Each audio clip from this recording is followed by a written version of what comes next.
Number one అంటారు. అసలైన number one Guru Kashi university.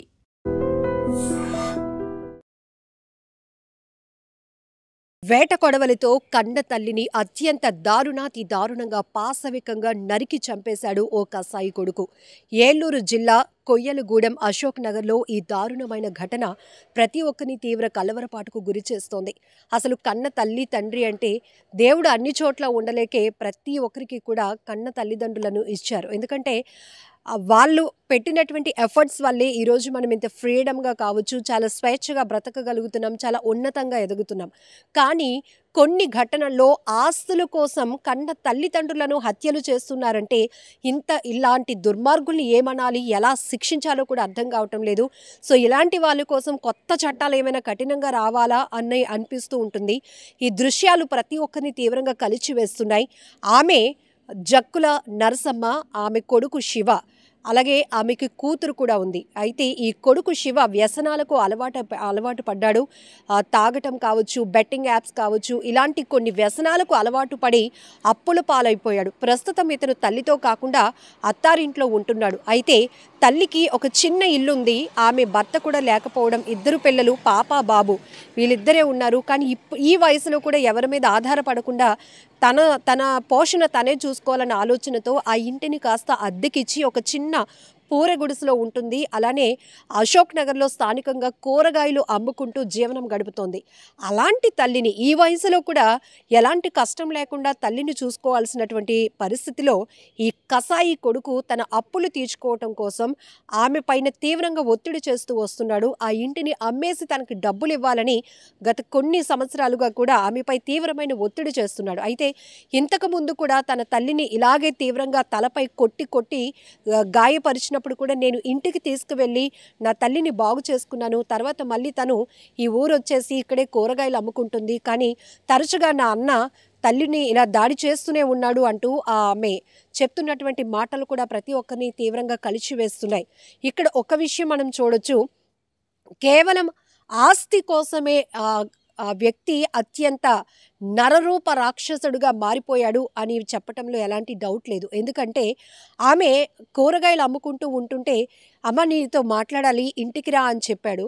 ఆ తల్లి అనుకుంది, అమ్మో నా కొడుకు ఏదో మాట్లాడాలి అంటున్నాడు అని ఎంతో సంతోషంతో ఆ షాప్ని పక్క వాళ్ళకి అప్పచెప్పి ఇంటికి వెళ్తుంది. ఇంటికి వెళ్తున్న టైంలోనే నడి రోడ్డు పైన అందరూ చూస్తుండగానే తనతో తెచ్చుకున్నటువంటి వేట కొడవలతో ఆ తల్లి వెనక వైపు నుంచి వెళ్ళి తలపై అత్యంత పాశవికంగా కొట్టి చంపేశాడు. ఆమె ఆ గాయాలకి రక్తం కారుతూ కిందన పడిపోయినా కూడా ఇంకా అతను కసి తీరలేదు. అతనిలో ఉన్నటువంటి ఒకే ఒక మోటో ఏంటంటే డబ్బు కావాలి. అక్కడ పోతోంది, నేను కొడుతోంది తల్లిని, తను లేకపోతే నేను అనాథనైపోతానేమో, తల్లి లేని వాడిని అయిపోతానని కనీసం విజ్ఞత ఆలోచన కూడా లేకుండా అలా నేలపై పడిపోయినటువంటి ఆమెను కూడా మళ్ళీ అదే కత్తి తీసుకుని దారుణంగా కొట్టి చంపేశాడు. అయితే కొన్న ఊపిరితో ఉన్నటువంటి ఆమెను స్థానికంగా ఉన్నటువంటి హాస్పిటల్కు తీసుకువెళ్తే అక్కడ ప్రాథమిక చికిత్స అందించిన తర్వాత మెరుగైన వైద్యం కోసం కాకినాడ ఆసుపత్రికి తరలించగా ఆమె చికిత్స పొందుతూ మరణించింది. చాలా దారుణాతి దారుణం. నడి రోడ్డుపై జరిగినటువంటి ఘోరం ఇది.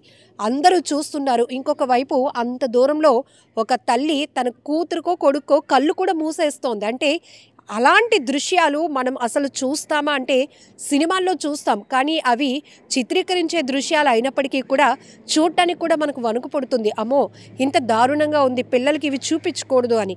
సో ఇప్పుడు రియల్ లైఫ్లో ప్రాక్టికల్గానే నడి రోడ్డుపై అందరూ చూస్తుండగా స్థానికులు కూడా ఉన్నారు అని భయం లేకుండా, తర్వాత నన్నేం చేస్తారు అని కనీసం విజ్ఞత కూడా లేకుండా విచక్షణ కోల్పోయినటువంటి ఆ కసాయి కొడుకు నరరూప రాక్షసుడుగా మారిపోయి ఆ తల్లిని పొట్టన పెట్టుకున్నాడు. ఆ కన్న తల్లిని నరికి దారుణాతి దారుణంగా చంపేసినటువంటి ఘటన ఇది ప్రతి ఒక్కరిని కలవరపాటుకు గురి చేస్తోంది.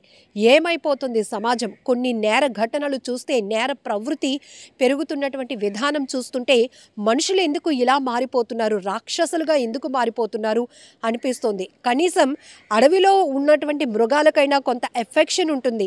వాటిని మచ్చిక చేసుకుంటే మనుషులతో కూడా అవి స్నేహం చేసి చాలా ప్రేమగా ఉంటాయి. కానీ ఇక్కడ కుటుంబ సభ్యులే కేవలం ఆస్తి కోసమే ఇలా నరరూపంగా మారిపోతున్నారు, రాక్షసులుగా మారిపోతూ మరొక వ్యక్తుల్ని పొట్టన పెట్టుకుంటున్నారు, హత్యలు చేస్తున్నారు. దీనికి వెనకడుగు వేయటం లేదు. సుపారీ ఇచ్చి మరి హత్యలు చేయడానికి కూడా వెనకడుగు వేయటం లేదు. సో ఈ ఘటనలో చూస్తే కన్న తల్లినే కొడుకు ఇంత పాశవికంగా నరికి చంపినటువంటి ఘటన. మరి ఇలాంటి వాళ్ళని శిక్షించడానికి ఇంకా కఠినంగా ఎలాంటి చట్టాలు రావాల్సి ఉంటుందో అనేది కూడా ఒక రకంగా పెద్ద చర్చకు దారితీస్తున్నటువంటి అంశం. ఎందుకంటే ఇక్కడ అమ్మాయా అబ్బాయా అని కాదు, కన్న తల్లి తండ్రి అనే కనీసం ఆలోచన కూడా లేకుండా కేవలం ఆస్తి కోసమే వాళ్ళు ఆలోచన చేసి రకరకాల ప్లాన్లు వేసి కన్న తల్లిదండ్రులను కూడా చంపేయాలి అనుకుంటున్న ఈ దుర్మార్గుల్ని ఎలా శిక్షించాలో మీరే చెప్పండి, కామెంట్ బాక్స్లో మెన్షన్ చేయండి. మూడోసారి ముందు 2 సార్లు కొట్టాడండి. కొట్టినా మేము తోడబుట్టినోడని మేము ఎక్కడా బయట పెట్టుకోలేదు. ఒకసారి మా ముందే కర్రచుకుని తలకాయ పగిలేలా కొట్టేశాడు. తలకాయ పగిలిపోయింది, చెయ్యి కట్టినరుగుంది. ఆయనే తీసుకెళ్ళి హాస్పిటల్లో స్ఫూర్తి హాస్పిటల్లో పెట్టాడు. తీసుకొచ్చాడు.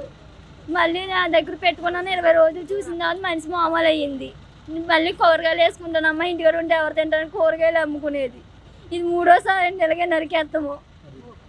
ఎందుకు కొడుతున్నాడో ఏంటో ఆడికే తెలియదు. పోనీ ఏదన్నది మనుషులు మెలుగురిలో పెట్టి మాట్లాడుకొని అదని ఇదని చేసుకుంటూ మానేసి అలా చేస్తున్నాడండి.